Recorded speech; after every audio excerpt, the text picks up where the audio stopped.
You don't need years of music theory to write a song. You need four things: octaves, keys, scales, and chords.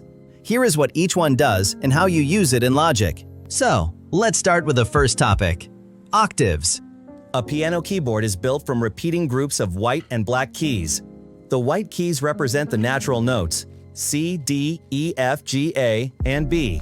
The black keys sit in pairs and groups of three, giving you the sharp and flat notes between the white keys. This pattern of 7 white keys and 5 black keys repeats across the entire keyboard. Within this repeating layout, we get the idea of an octave. An octave is the distance between one note and the next note with the same name, just higher or lower.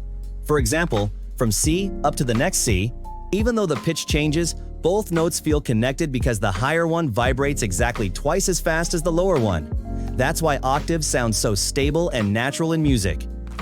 The next topic we need to understand are keys. In music, the term key tells you which notes naturally belong together in a song. Each key is built around one main note, called the tonic, and a specific pattern of whole steps and half steps. For example, in the key of C major, the notes are C, D, E, F, G, A, and B. These notes form the foundation of melodies and chords in that key. The key you choose shapes the overall mood and feel of your music. Major keys usually sound bright and uplifting, while minor keys have a darker, more emotional tone. One quick clarification though: saying major is happy and minor is sad is useful, but it's also an oversimplification.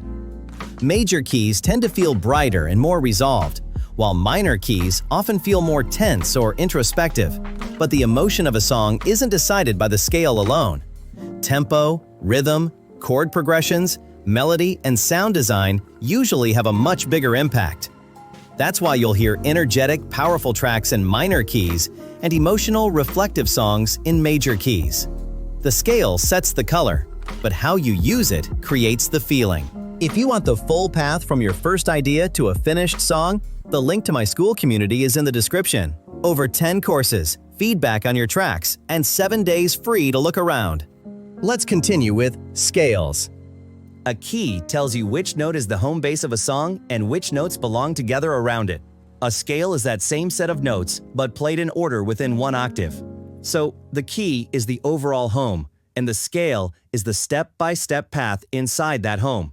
Now that you know what an octave and a key are, we can look at how scales are built. Each scale follows a pattern of whole steps and half steps. A whole step skips one key in between, and a half step moves to the very next key. The major scale uses this pattern: whole step, half step, whole step, whole step, whole step, half step. If you start on C and follow that pattern, you get the C major scale: C, D, E, F, G, A, B. To see how the same pattern works on a different note, let's build D major. Starting on D and applying the exact same steps, you get D, E, F sharp, G, A, B, C sharp.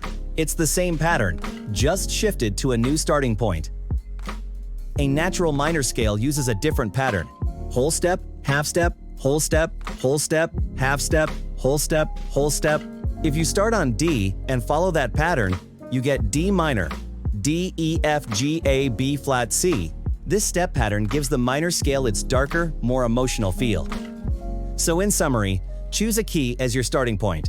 Remember the major and minor step patterns, and you'll always be able to find the right notes for any song. Now that you understand octaves, keys, and scales, we can talk about chords. A chord is simply a group of notes played at the same time, and just like scales, chords follow clear patterns.